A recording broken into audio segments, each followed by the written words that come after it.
আচ্ছা, আজকে আমরা শুরু করব ভাঁজ। আমাদের টপিক হচ্ছে ফোল্ডিং। ঠিক আছে, প্রথম ফোল্ডিং কাকে বলে, হ্যাঁ, ভাঁজ কাকে বলে। প্রথম কথা, অনুভূমিক আলোড়নের প্রভাবে, অনুভূমিক আলোড়ন মানে কি, গিরিজনী আলোড়ন, হ্যাঁ, কম্প্রেশনাল ফোর্স আর কি। কম্প্রেশনাল ফোর্সের ফলে সৃষ্ট যে সংনমন বা সংকোচনজনিত বলের প্রভাবে ভূত্বকীয় শিলাগুলো, এই যে দেখো, ভূত্বকীয় শিলাগুলোর যখন বক্রতা প্রাপ্ত হচ্ছে, মানে ঢেউয়ের মতো এরকম বাঁক নিচ্ছে, তাকেই বলা হচ্ছে ভাঁজ। তার মানে এক কথায় শিলারাশি এই যে তরঙ্গের মতো আকৃতি প্রাপ্ত হচ্ছে, সেটাকেই আমরা বলছি ভাঁজ। এবার আমরা দেখব ভাঁজের কিছু গাঠনিক উপাদান রয়েছে। সেগুলো কি? ঊর্ধ্বভাঁজ, অধোভাঁজ এবং তার তরঙ্গ দৈর্ঘ্য। কোনো একটা ভাঁজ, এই যে একটা ভাঁজ, সেই ভাঁজের যে উত্তল অংশ, এই যে উত্তল অংশ, এটা হচ্ছে উত্তল অংশ আর এইটা হচ্ছে অবতল অংশ। ভাঁজের এই যে উত্তল অংশ, এটাকে বলা হচ্ছে ঊর্ধ্বভাঁজ, আর ভাঁজের যে অবতল অংশ, সেটাকে বলা হচ্ছে অধোভাঁজ। এখন এই যে ঊর্ধ্বভাঁজ, দুটো পরপর ঊর্ধ্বভাঁজ বা দুটো পরপর অধোভাঁজ, তাদের যে মধ্যবর্তী দূরত্ব, সেটাকেই বলা হচ্ছে তরঙ্গ দৈর্ঘ্য। একটা ভাঁজের যে সব থেকে বক্রতা প্রাপ্ত অঞ্চল, এই দেখো একটা এইরকম ঊর্ধ্বভাঁজ, এর সব থেকে বক্রতা প্রাপ্ত অঞ্চল হচ্ছে এটা। আবার এই যে একটা অধোভাঁজ, তারও সব থেকে বক্রতা এইখানটায় দেখো সবচেয়ে বাঁকটা বেশি। এই যে সবচেয়ে সর্বাধিক বক্রতাযুক্ত যে অঞ্চল, সেগুলোকে বলা হচ্ছে গ্রন্থিবিন্দু। এরকম অনেক কটা গ্রন্থিবিন্দু, ধরো এই ভাঁজটার অনেক কটা গ্রন্থিবিন্দু, একাধিক গ্রন্থিবিন্দুকে যদি আমরা যোগ করি, তাহলে যে রেখাটা পাই তাকেই বলা হয় গ্রন্থি রেখা। এরকম এই যে একটা গ্রন্থি রেখা, তার দুপাশে যে অধিক বক্রতাযুক্ত অঞ্চল থাকে, সেগুলোকেই বলা হচ্ছে গ্রন্থি বলয়। তাহলে একটা ভাঁজের সর্বাধিক বক্রতাযুক্ত অঞ্চলকে বলবো গ্রন্থিবিন্দু। একাধিক গ্রন্থিবিন্দুকে যদি আমরা যোগ করি, দিয়ে যে রেখাটা পাই তাকে বলা হয় গ্রন্থিরেখা। আর গ্রন্থিরেখার দুপাশে যে অধিক বক্রতাযুক্ত অঞ্চল, সেটাকেই বলা হচ্ছে গ্রন্থি বলয়। এবার একটা ভাঁজকে আমরা যদি মাঝ বরাবর, যদি একটা ভাঁজের মাঝ বরাবর এরকম যদি একটা রেখা টানতে পারি, তখন যে রেখাটা পাবো সেটাকেই বলা হচ্ছে অক্ষ। এরকম ভাঁজের যে অংশে আর কি ভাঁজটাকে অর্ধেক করতে পারছি, সেটা হচ্ছে অক্ষ। আর ভাঁজের অক্ষ যে তল বরাবর অবস্থিত, সেটাকেই বলা হচ্ছে অক্ষতল। তার মানে ভাঁজের অক্ষতলটা কি না, মানে অক্ষটা কি না, এই যে অক্ষতল, এই যে ভাঁজের এই মাঝ বরাবর এই ভাঁজটাকে অর্ধেক ভাগ করতে পারছি, এই যে অক্ষ। তাহলে ভাঁজের এই অক্ষতল এবং এই যে স্তরায়ন তল যে রেখা বরাবর মিলিত হচ্ছে, এইটা হচ্ছে অক্ষতল। ভাঁজকে মাঝখান দিয়ে অর্ধেক করতে পারছি, এটা হচ্ছে অক্ষতল। আর এই অক্ষতল আর এইগুলো হচ্ছে স্তরায়ন তল, যে রেখা বরাবর মিলিত হচ্ছে, সেটাকেই বলা হচ্ছে ভাঁজের অক্ষ। এই ভাঁজের অক্ষটা অনুভূমিক হতে পারে, উল্লম্ব হতে পারে, তির্যক বা হেলানো হতে পারে। এবার এই যে ভাঁজের অক্ষ, ভাঁজের অক্ষের দুদিকের যে অংশ, এটাকে বলা হচ্ছে ভাঁজের বাহু। এখন এই যে স্তরায়ন তলগুলো দেখো, ভাঁজের এই যে স্তরায়ন তল, এই স্তরায়ন তল অনুভূমিক তলের সঙ্গে, এটা হচ্ছে অনুভূমিক তল, সেই স্তরায়ন তল অনুভূমিক তলের সঙ্গে একটা নির্দিষ্ট দিকে যে কোণ উৎপন্ন করবে, সেটাকেই এক কথায় বলা হয় ভাঁজের নতি। তার মানে নতি মানে কি, স্তরায়ন তলগুলো অনুভূমিক তলের সঙ্গে যে কোণ উৎপন্ন করছে, সেই কৌণিক দূরত্বটাকেই বলা হচ্ছে ভাঁজের নতি।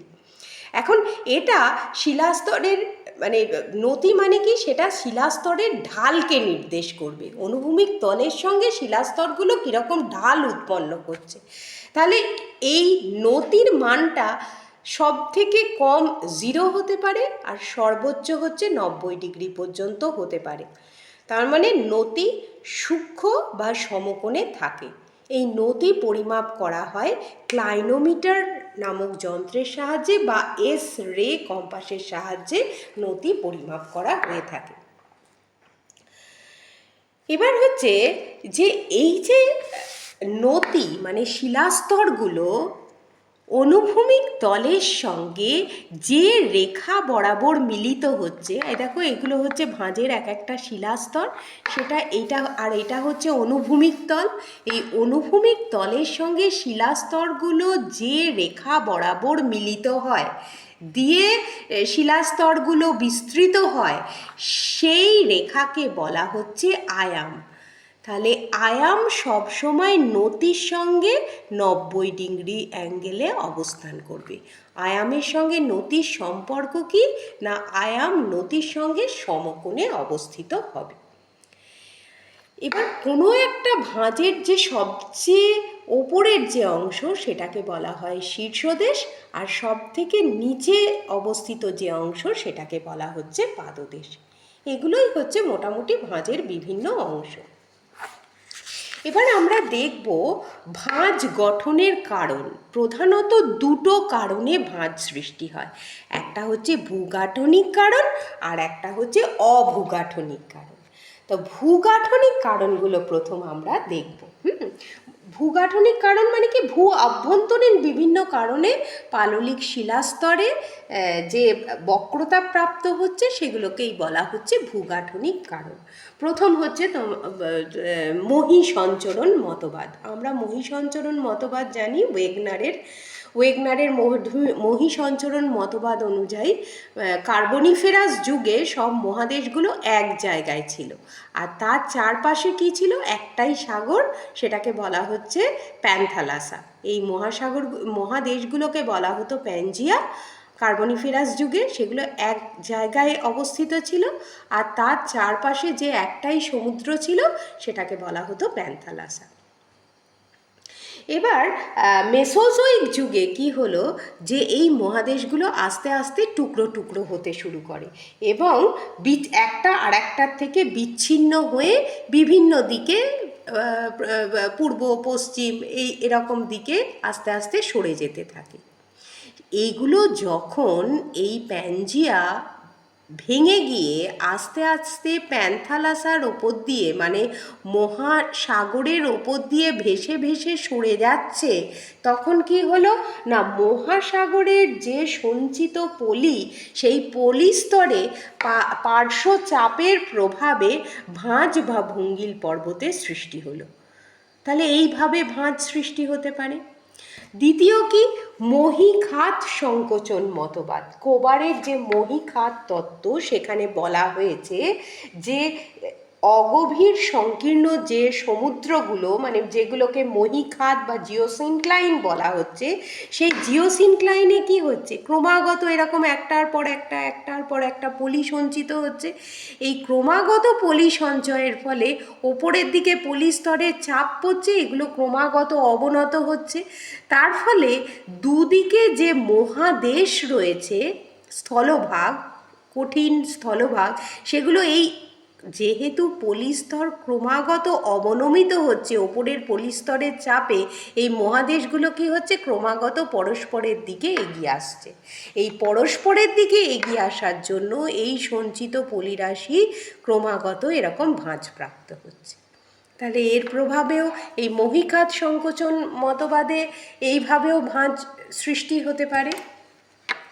তৃতীয়ত হচ্ছে পাত সঞ্চালন তত্ত্ব। পিঁচোর যে পাত ভূগঠনিক মতবাদ, সেখানে আমাদের এই ভূপৃষ্ঠ 7টা বড় বড় মানে পাত নিয়ে, মহাদেশ বা মহাসাগরগুলো হচ্ছে 7টা বড় বড় পাত নিয়ে গঠিত। এখানে দুভাবে ভাঁজগুলো গঠিত হতে পারে। কীভাবে না, পরস্পরের দিকে চলমান অভিসারী পাত সীমান্তে দুটো যদি মহাদেশীয় পাত হয়, ধরো এটাও একটা মহাদেশীয় পাত, এটাও একটা মহাদেশীয় পাত, এই মহাদেশীয় পাতে দুটো মুখোমুখি অভিসারী পাত সীমানায় যদি মুখোমুখি সংঘর্ষ হয়, তাহলে তাদের মধ্যে যে সংকীর্ণ মহাসাগর আছে সেখানে যে পলি আছে সেগুলো ক্রমাগত এরকম ভাঁজপ্রাপ্ত হয়। যেমনভাবে আমাদের দেখো হিমালয় পর্বত, আল্পস পর্বত এগুলো সৃষ্টি হয়েছে। হিমালয়ের উত্তর দিকে রয়েছে এশিয়াটিক পাত আর দক্ষিণ দিকে রয়েছে ভারতীয় পাত। এই এশিয়াটিক পাত এবং ভারতীয় পাতের মুখোমুখি সংঘর্ষের প্রভাবে তাদের মধ্যবর্তী পলিরাশি ভাঁজপ্রাপ্ত হয়েছে, দিয়ে এই হিমালয় পর্বতের সৃষ্টি হয়েছে। আবার যদি হালকা মহাদেশীয় পাতের নিচে ভারী সামুদ্রিক পাত অনুপ্রবেশ করে, তাহলে তাদের মধ্যবর্তী সামুদ্রিক পাতের মধ্যবর্তী যে পাললিক শিলাস্তর আছে বা সঞ্চিত পলি রয়েছে সেগুলো কুঁচকে গিয়ে পার্শ্বচাপের প্রভাবে কুঁচকে গিয়ে ভাঁজ বা ভঙ্গিল পর্বত সৃষ্টি হয়। যেমন যেভাবে সৃষ্টি হয়েছে, একদিকে রয়েছে উত্তর আমেরিকা পাত আর একদিকে রয়েছে প্রশান্ত মহাসাগরীয় পাত। এই উত্তর আমেরিকা পাত এবং প্রশান্ত মহাসাগরীয় পাতের মধ্যবর্তী অঞ্চলে সৃষ্টি হয়েছে রকি। ঠিক এইরকমভাবেই রকি, আন্দিজ ইত্যাদি পর্বত সৃষ্টি হয়েছে। এছাড়াও তাপীয় সংকোচন মতবাদ অনুযায়ী, জেফরির যে তাপীয় সংকোচন মতবাদ, তাতে বলা হয়েছে আমাদের পৃথিবী উত্তপ্ত তরল অবস্থা থেকে ক্রমাগত তাপ বিকিরণ করে ক্রমাগত শীতল হয়েছে, তার ফলে সংনবন বা সংকোচন বলের প্রভাবে পৃথিবীর ওপরে যে ভূত্বক রয়েছে সেটাও কুঁচকে গেছে, দিয়ে ভাঁজ গড়ে উঠেছে। এছাড়া তেজস্ক্রিয় বিকিরণ তত্ত্ব অনুযায়ী জলির যে তেজস্ক্রিয় মতবাদ, সেখানে জলি বলছেন যে সীমা ভূস্তরে তেজস্ক্রিয় পদার্থের আণবিক বিদারণের ফলে যে তাপটা উৎপন্ন হচ্ছে, সেই তাপের প্রভাবে শিলাস্তর নমনীয় হয়ে যাচ্ছে, তার ফলে কোনো কোনো জায়গা অবনমিত হয়ে যাচ্ছে। যেখানে অবনমিত হলো সেখানে কি তৈরি হচ্ছে? সমুদ্র তৈরি হচ্ছে। এবার এই সমুদ্র জলের প্রভাবে সেখানকার শিলাস্তর আস্তে আস্তে ঠান্ডা হচ্ছে, কঠিন হচ্ছে। এইভাবে সীমাস্তর, তার ওপর ভাসমান যে সায়াল স্তর রয়েছে, সেই সায়াল স্তরকে দুপাশ থেকে চাপ দিচ্ছে এবং সেটা আস্তে আস্তে কুঁচকে যাচ্ছে। ঠিক আছে? আচ্ছা, আর যেটা রয়েছে যে ম্যাগমার পরিচলন স্রোত, আর্থার হোমসের যে পরিচলন মতবাদ, সেই পরিচলন মতবাদ অনুসারে আমাদের ভূ অভ্যন্তরে কোনো কোনো জায়গায় ঊর্ধ্বমুখী পরিচলন স্রোত তৈরি হচ্ছে আর কোনো কোনো জায়গায় এরকম নিম্নমুখী পরিচলন স্রোত তৈরি হচ্ছে। যেখানে ঊর্ধ্বমুখী স্রোত তৈরি হচ্ছে, পরিচলন স্রোত, সেখানে এই ঊর্ধ্বমুখী স্রোতের প্রভাবে ভূত্বক এরকম ওপরে উঠে যাচ্ছে, উত্তল হয়ে যাচ্ছে, উত্তল ভাঁজপ্রাপ্ত হচ্ছে। আর যেখানে নিম্নমুখী পরিচলন স্রোত রয়েছে সেখানে এরকম অবতল ভূত্বক তৈরি হচ্ছে। তার মানে এই ম্যাগমার পরিচলন স্রোতের প্রভাবেও আমাদের ভূত্বক ভাঁজপ্রাপ্ত হচ্ছে। এছাড়াও অনেক সময় পাললিক শিলা, ভূ অভ্যন্তরে পাললিক শিলার মধ্যে আগ্নেয় শিলার এরকম অনুপ্রবেশ দেখা যায়। ধরো ল্যাকোলিথ, এরকম আগ্নেয় শিলার এরকম একটা ল্যাকোলিথ পাললিক শিলার মধ্যে অনুপ্রবিষ্ট হলো। তাহলে এই যে ল্যাকোলিথটা যখন কঠিন হবে, সে ঊর্ধ্বমুখী চাপ দেবে, তার ফলে পাললিক শিলাস্তর এরকম উঁচু হয়ে যাবে, বক্রতা প্রাপ্ত হবে, তার প্রভাবেও ভাঁজ সৃষ্টি হয়। এছাড়া ভূগর্ভের নিচে অনেক সময় লবণ সঞ্চিত হয়, সেই লবণগুলো কেলাসিত হয়, কঠিন হয় এবং তার ঊর্ধ্বমুখী চাপেও অনেক সময় এরকম ভূপৃষ্ঠ ভাঁজপ্রাপ্ত হয়। এছাড়াও রয়েছে বিভিন্ন অভূগাঠনিক কারণ, যেমন কোনো পর্বতের মাথা থেকে বিশাল একটা শিলারাশি স্খলিত হলো, দিয়ে একটা জায়গায় সঞ্চিত হলো, তার ফলে কোনো জায়গা নিচু হয়ে যেতে পারে, বা হিমবাহের নিম্নমুখী চাপে কোনো জায়গা নিচু হয়ে যেতে পারে, ভাঁজপ্রাপ্ত হতে পারে, ইত্যাদি বিভিন্ন কারণে আমাদের ভূপৃষ্ঠ ভাঁজপ্রাপ্ত হতে পারে।